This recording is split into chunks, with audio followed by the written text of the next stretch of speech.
For me personally, I'm an SDS coach as well, so I love it when I get to come to the weekend home games and I've got my little SDS kids coming up to me, like screaming out my name and stuff. Like, I love that personally, and then I get to see them on a Monday, Friday, and then coach them there as well. Perez, shaping for the shot! Our youth system is really important for us. We're trying to achieve promotion in 2 years to NPL1. A club is about the hub of a community. Those little people there, they have their heroes, right? And they can have their heroes right here in their community.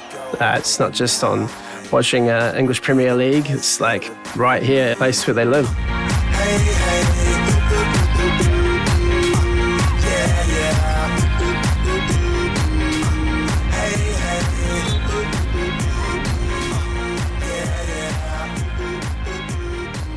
Yeah, so the mid-season transfer window really is the first time that the clubs can change their squads. This window happens after mid-season with 10 rounds to go. In order for us to bring players in, unfortunately, we'll have to let some players go. We have got some injuries, so there will definitely be 1 or 2 players probably departing during this window.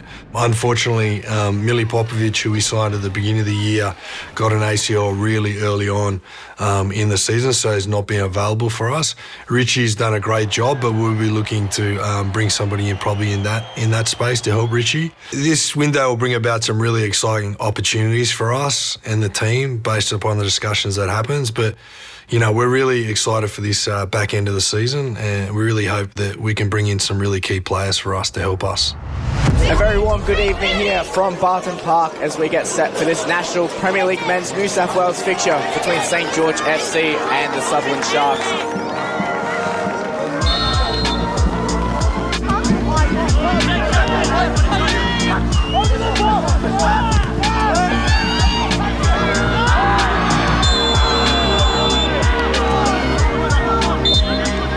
Hollingdale's efforts up and over the wall! Fantastic effort from Ryley Hollingdale! As the full-time whistle will blow, the Sutherland Sharks climb up into the top 6.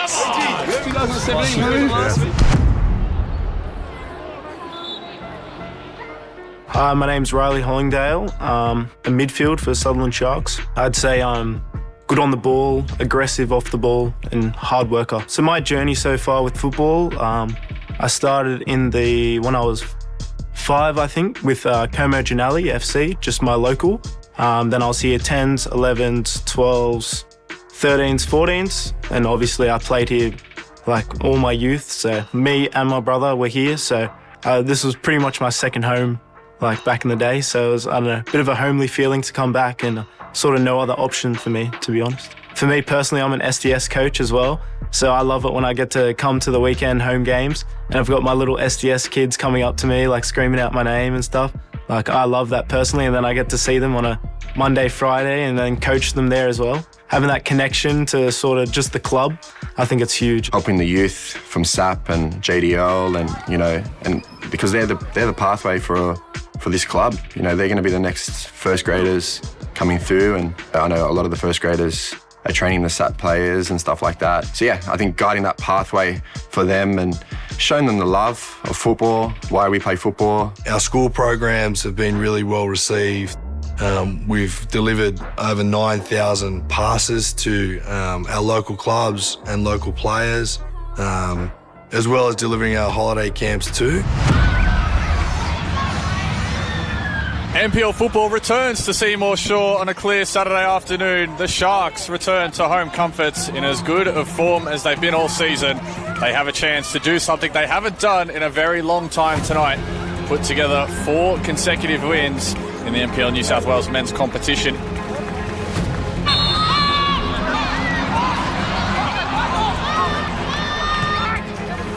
Turned over. And it's fallen to Travis Major right on the edge of the area. He lets it go, and off the post and in.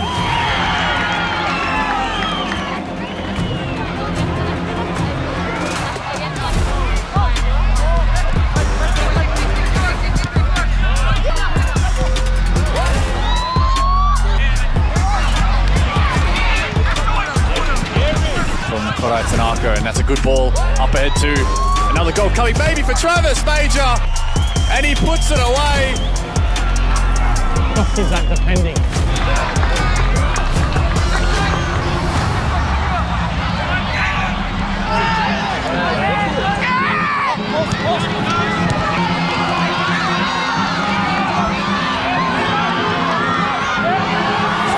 Getting forward, a big shout here. And the referee points to the spot. Are they really questioning that penalty? It's 100% a penalty. On that day, it's Nick Olsen. Chips it past with absolute composure.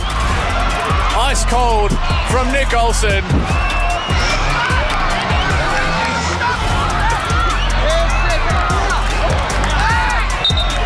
This may be a last attempt forward for the Sutherland Sharks. It won't be. It's full time at Seymour Shore. A massive win for Blacktown City, their second away win of 2026.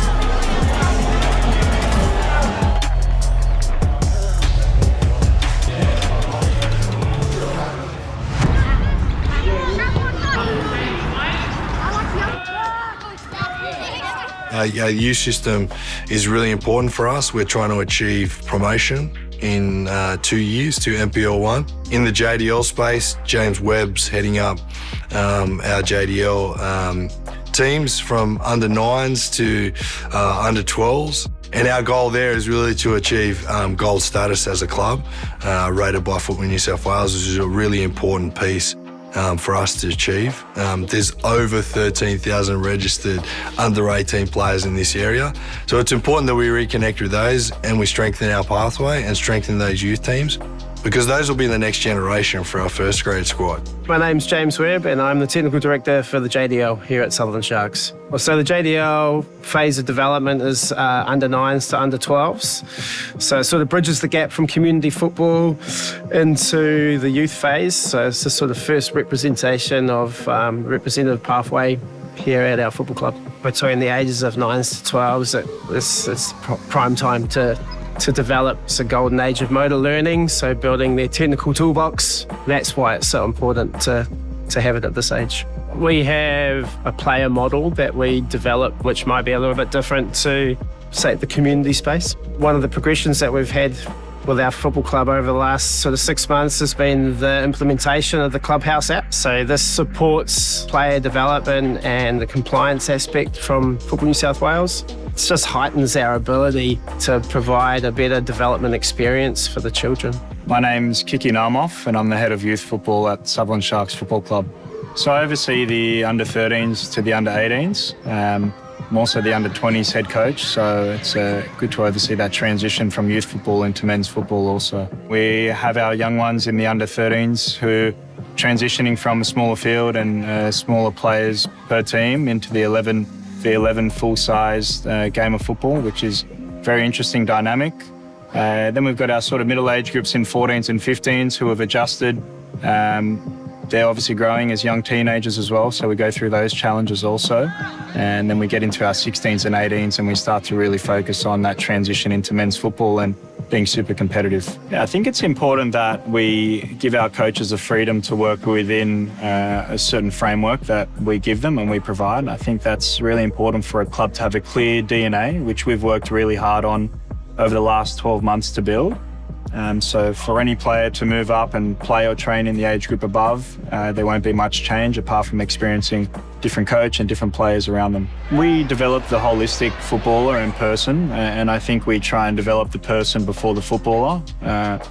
I'm a firm believer that we want good people in our football club, and ultimately the way we behave and act off the field will be reflected with our performances on the field. It's a fantastic competition and space for players to be competitive and to develop to be ready for men's football ultimately, where you're competing against men, but first grade is another level where you've got people or players who are very experienced in that league, so we try and get our players as ready as possible for first team football.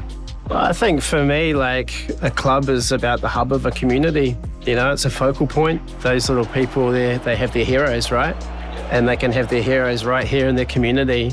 It's not just on watching English Premier League. It's like right here in the place where they live.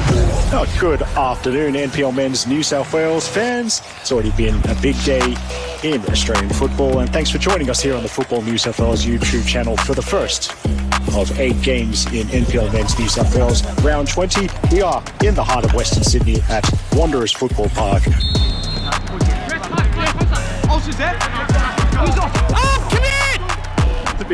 And that's it. It could be a loose touch. Shoiki might have pressured him, and now there's a chance. And there's the goal for Danijel.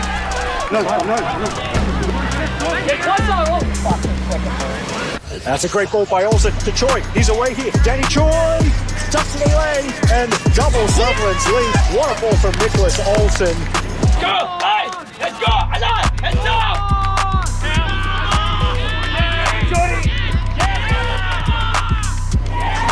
Rusu might have lost out here, and it's 3 forwards. Play through to Olsen, the left side of the box. He has support in the middle, rolls it across, shots there, and it's 3-0. So it's going to be 3 goals and 3 points for Sutherland Sharks. A brilliant move. There's the whistle from Jackson Mackey. Sutherland Sharks back to winning ways.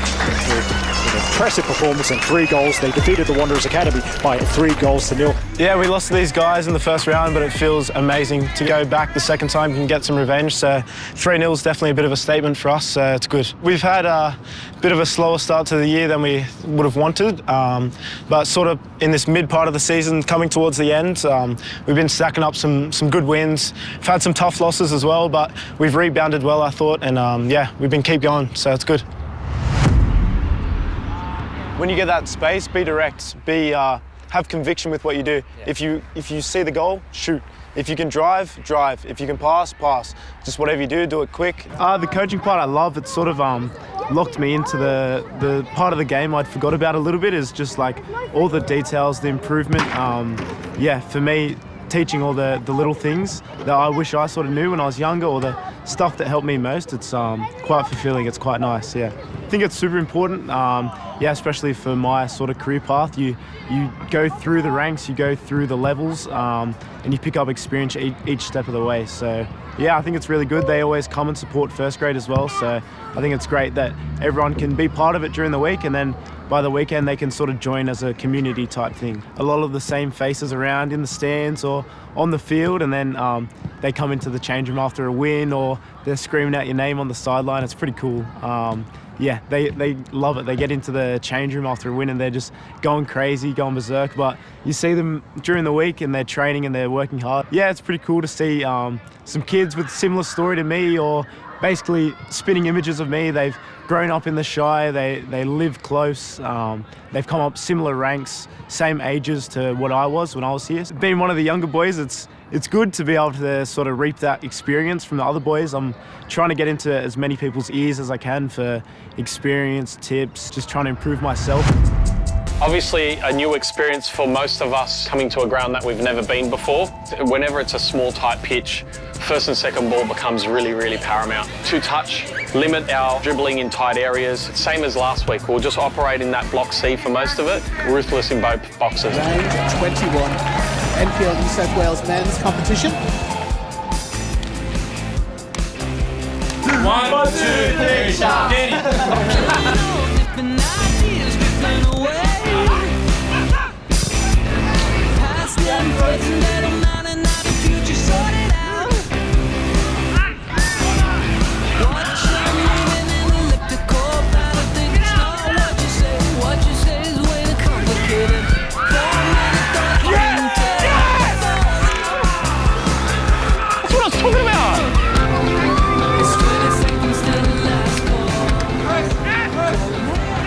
There's a lot of short passes and then we're resulting to go back to Niz. That's not purposeful, guys. We're having success getting in behind them. We need to do that more. But we're going to win today's game by how we defend. So we just got to make sure that we're disciplined, we play our game plan, we don't go sucked into theirs. We're built to be a tactically astute team, yeah? So stick to the tactics and it'll provide us the result that we need. This game is ours if we want it. We make sure we're back in 3 points, yeah? Come on.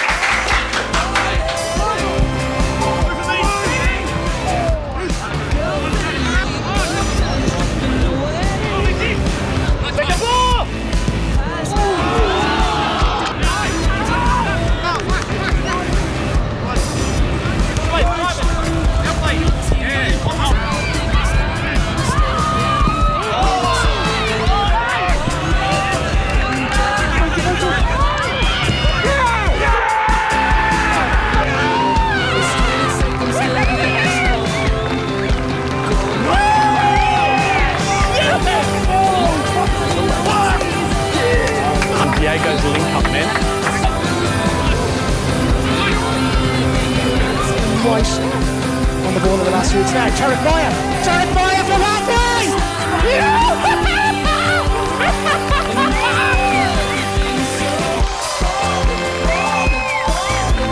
From 40 metres out, Tarek Maya has spotted the goalkeeper off his line and he has sailed the ball into the net.